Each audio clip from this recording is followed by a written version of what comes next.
The woman in my arms, Ruthie, is unconscious before I even make it to my quarters. My heart hammers with worry in my chest, but I tell myself that if there were true health issues, Sakar would have noticed them already. She's just tired and hurting and needs to rest. I hope. I don't want to do the wrong thing for her. She needs a champion, and I knew the moment I saw her that I'd be hers. Once inside the quarters I share with Dopek, I shut the door behind me and switch off the lights.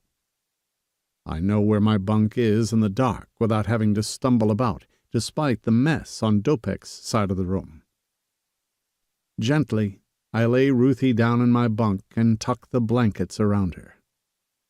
I don't care that she's filthy or that her bare feet are getting dirt all over my bedding. She can wash later when she's feeling better. As I tuck the blankets around her, she stirs. "It's dark," I say, keeping my voice soft so I don't hurt her head. "I'll make sure it stays quiet, too. You can rest here." She licks her lips. "Water?" "I'll get you some." I want to smooth her hair back from her face, but I don't dare touch her without an invitation. She doesn't belong to me. From this moment on, she's her own person, no matter what her past was like.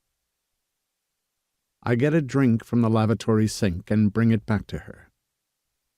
Her hands are shaking as I help her take small sips, and then she relaxes against my pillow, silent and wary.